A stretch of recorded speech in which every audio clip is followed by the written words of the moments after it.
Bulls struggled against Kelly Olynyk, though. With 3 stars. Crazy. Lonzo was the answer, though. Okay, calm down. Lonzo was good. DeRozan was shit in the first half. Also, bench only had 10 points. They need Kobe back to stabilize the bench unit. Bulls are going to have to acquire some bench depth if they want to do anything special this year. Okay, I can agree with that. Just saying, the Bulls are taking care of business. Saw Lakers blow 20-point lead to the OKC Tanks, and Suns lose to a team with no head coach. Lakers without LeBron, yes. The Suns, I love watching underachieving. Come on now. I would also say, if the Bulls are as good as you say they are, good bench and great playmakers all over the court, with teams struggling to handle them in the regular season, shouldn't they be a top 3 seed? All right. I agree. We should be good. Like, realistic, if this team fully hits, the most they do is win a first-round series, and that'd be a huge fucking step. But I feel like you guys are going to be let down if the Hawks wash them in the first round. I took this shit personally. Arrgh, what's up, real MVPs and Bulls fans? Ricky Widmer here, and I am here being a pirate. This is, so it's weird with how this was recorded.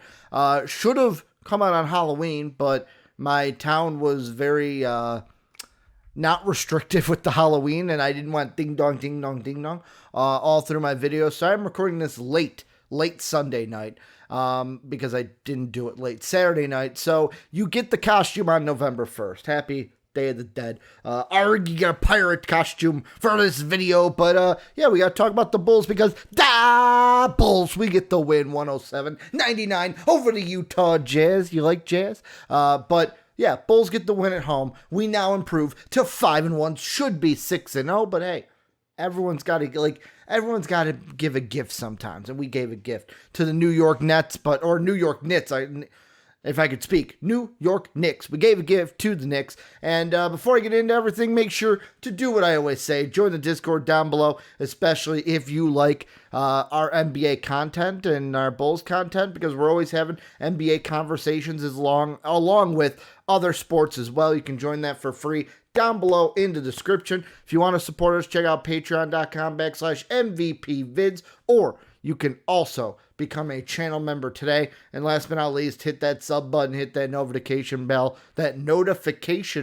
so that you can be notified with everything we're doing here at MVP. Let's hope that this video is not as much nonsense speaking wise as this intro has been. But yeah, Bulls get the win. And like, here's the thing I was thinking about, and here's the first point, is I was thinking about this coming into this video of, I kind of miss ranting and yelling at you guys. I do. I miss coming in, like, of course I was angry last year, or the last 2 years, but I kind of miss, like, it's easier to do a Bulls reaction when you lose and get blown out. Like, there's a part of me that goes, that's easier. These videos have now become harder because it's harder to critique and find things wrong with good basketball. But I mean, things I liked in this, like, there wasn't much that I did not like from this game, where the Bulls, this was a perfect test for the Bulls, because everyone all season, well, you're 4-0, you're 4-1, oh, you haven't played good teams, oh, you beat the Pistons twice, and you should have lost to the Raptors, oh, you played bad teams. That's all we've heard. That's all we've heard the first 4 games. Then we have that stellar game against the Knicks. Not the greatest game, but how it ended, we fought back. We only lost by 1. Should have won the game, actually. Should have won the game, but also it was brought to my attention. I didn't see it in the clip when I did that reaction. DeMar's foot slipped too. That's what Dave brought up. I missed that. So, yet again, we should have won that game. And then this one, we get the best team in the West, the team that everybody wants to crown as the regular season champions of the Western Conference. Ooh, the Utah Jazz, they have such a great offense, they can shoot for days. 11 of 38 from 3. I'll say that again. 11 of 38 from 3. 28%. And a lot of people are going to say, Bulls haters out there are going to say, well, you know, they had an off shooting night. Nuh-uh. The Bulls play good defense. This was all defense. The Bulls saying, hey, We're not going to let you make a shot. I'm looking at the stats here. Jumping Joe Ingles, 3 of 8. Donovan Mitchell, 2 of 11. You've got Bogdan Bogdanovic, or not Bogdan Boyan. I get them mixed up. Boyan Bogdanovic, 2 of 6. The best one, Jordan Clarkson. Ooh, 6th man of the year. He's the greatest thing since sliced bread. 5 of 19 from the field. He started out 0 of 10, went 3 of 9 from 3, and was 0 of 5 from 3 to start. This Bulls defense is it's incredible. It's crazy. It's everything you can think of. This Bulls defense is the bomb. It's awesome sauce, as I would say, back in the 90s when I was a kid. But yeah, no, this Bulls defense is amazing. Also, we saw something that I've criticized from the Bulls not even 2 games ago, where this was a team where, okay, coming out the gates, the first quarter, it was a contested first quarter. We only led by 1. Then we kind of got a little jab in the mouth. We got jabbed in the mouth a little bit. Okay, you guys take a 3-point lead going into half. But then the Bulls did something that I've criticized them for not doing, is they came out strong out of the halftime locker room. And we had a third quarter where we outscored the Utah Jazz 25-15. And then we kept that up. Yeah, we only won the fourth quarter by 1 point. But I look at that, this hat is honestly really hot and kind of itchy. That's why I'm going to keep taking it off from time to time. But I mean, I look at this team and I go, that is what I want to see. That's what I want to see in the future. This team, like I said in the Knicks video, this team doesn't give up. That's what I'm seeing so far. This team doesn't give up. Another point that I was thinking of, DeMar DeRozan. Yeah, I got a little upset with DeMar because I may have placed a unit bet on him to make at least 1 3, and all he took was 1 3 and missed it. But DeMar, I don't hold it against you. I was just trying to look for trends, and I forgot that you hate the 3 ball in the last 2 games. Were kind of a not nomenclature. That's not the word I'm looking for. It was out of the realm of normalcy for you, so I'm not going to hold it against you, even though I lost money on you. But I mean, look at that. 13 of 22 from the field. He had 32 points. And this is something where I liked seeing that from DeMar, because most players in Bulls history would kind of crumble towards, I'm talking about the bad Bulls, to where it would be like, all right, we had a bad performance.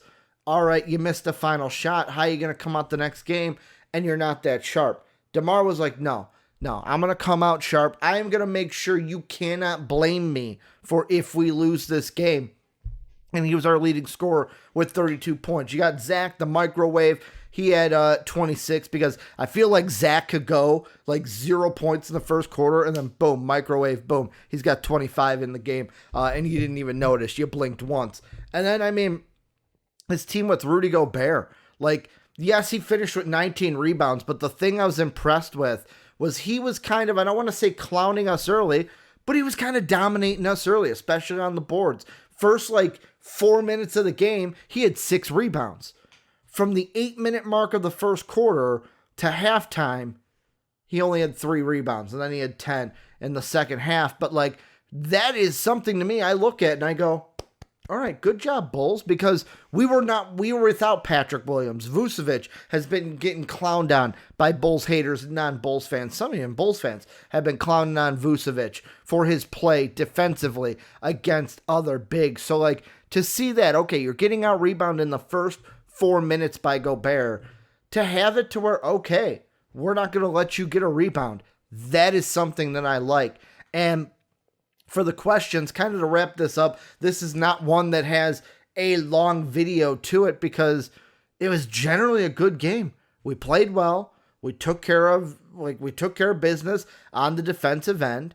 Alex Caruso continues to prove that he may be the biggest offseason pickup ever, and I don't care if I sound like a Laker fan. Laker fans, I now get it. Alex Caruso is good at basketball. It's kind of like you hate him when he's not on your team. You love him when he is on your team. Elmer Fudd, it's Wabbit season all day long with him, so I love it. Yeah, it was just a good game. It was just a good game. I didn't have any complaints, and that is weird to have for a Bulls game. It is weird for me to come into this and go, I have no complaints. I have no complaints. And like, I look forward, like, before I get into questions, this is kind of going to go into a rant now. Like, I look at the Bulls schedule. Let's pull it up to where, like, I don't know what else the Bulls need to do, because yes, I know the next few games are not the easiest for the Bulls, but like, you look at it, Boston, the Celtics have seemed beatable. That's a winnable game. We get the 76ers twice. Okay, if we get a split from the 76ers, I will be happy, because the Sixers are good. And plus, if Joe plays, Joe doesn't play, we'll see. But if we get a split from the Sixers, I will be happy. The Nets, like, the Nets could beat us, but they're not invincible this year. You've got Dallas, where Dallas has not been invincible at all. And then, yet again, then we get to the road trip, which I think is the Circus road trip in November. I think that's it. Quote me if I'm wrong. I know we usually have the Circus road trip. But it's at Golden State, 2 games in LA, at Portland, at Denver. And it's just the Golden State's a good team. Okay. Clippers are a good team. Lakers, is LeBron going to play? Because if LeBron doesn't play, that team is beatable without him. Portland's kind of catching it, but they're beatable. And then Denver's beatable as well. Like, all of these teams that everyone's like, oh, if they win the next 15 or if they win 11 of their next 15, I'll be impressed. These teams are beatable, fellas.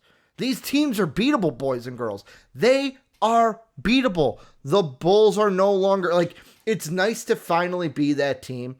And I'm not trying to get a big head here, but it's finally nice to be a team where I can look at the schedule and go, that could be a win, that could be a win, that could be a win. Like, it's nice to look at a schedule and go, hey, it's not loss, loss, loss. Hey, there's a win, loss, loss. We are now turning a corner. Like I've said before, this season is going to be a fun season to watch. If we lose any of these games coming up, as long as we're in the game, as long as it's close, it's going to be a fun watch. It's going to be a fun season. Let's get into the questions, though, before I wrap this up. Only got one for today. Sorry to Sam for no graphic. Forgot to make it before I started recording the video, so I'm just going to read his question for you today. He says, Javonte Green was a good enough replacement at the 4 in the starting lineup. Will the paw out for the year, or should Acme, AKME, still look to upgrade at the deadline? This is something where I've said it in videos before. I'm going to try to keep this as close to me not being hypocritical as possible. Obviously, the Bulls are going to make a move, or could make a move this season, because even if you're a playoff team, you're always looking to improve your team heading into the playoffs. How many moves have we had towards like, wow, this team is this far into the playoffs, they're in the finals. If they wouldn't have made this move, then they wouldn't have probably made it this far. So, I mean, yes, the Bulls will probably be looking for a move, but I think the biggest thing to look at right now is Billy Donovan and how he plays the matchups with certain bigs. Now, the good thing is Royce O'Neal was not that big of a problem for us, because like I mentioned in the Knicks video, Royce O'Neal's not a clanging and banging down there in the paint. He's more of an outside big, but like looking forward, it's going to be interesting to see what Billy does with the different matchups, because you look at the Boston Celtics, and Dave got on me on this. I'm not a Celtics fan, so don't crucify me. It just depends what they do at the 4. Are they going to play, I said Jaylen Brown, or are they going to play Jason Tatum, at the 4? Will they go with a Horford or the Time Lord? It's like, whatever they decide to do, we just got to try to counter it. They have a little bit of versatility there. Philadelphia, Tobias is good, but we know like Tobias isn't a clang and bang kind of guy in the paint. He's more of the outside shooter, better version of Royce O'Neal. So we can kind of look at it that way. Brooklyn don't have no big, so we don't have to worry about that. And then with Dallas, it's basically Kristaps and Maxey, I think is what we're dealing with. Where it's basically like, I'm not scared of their bigs either. And then obviously Golden State is Draymond and Looney. You've got the Veka Zubac and Marcus Morris, or Marcus Morris, if he is back. The Lakers have AD. So, like, there are certain, like, also Nurkic and Rocco. Denver has Nikola Jokic and Aaron Gordon. So, like, it depends on, okay, what are we going to do with these bigs? Even the Pacers on November 22nd, Miles Turner and Domantas Sabonis. So it's like, it's going to be some plug and plays here. It's going to be interesting to see how they go. I do think that a move gets done this year. AK is not going to sit on his hands. If the right deal comes along to improve this team, especially if we're a top of the East kind of team or in the playoffs, we're higher than we want to be, why not make a run for it? Because like Dave brought up to me, he said it's one of those things you look at. A couple of years ago, we were saying the weak East, the weak East, the weak East. Well, the East ain't weak anymore.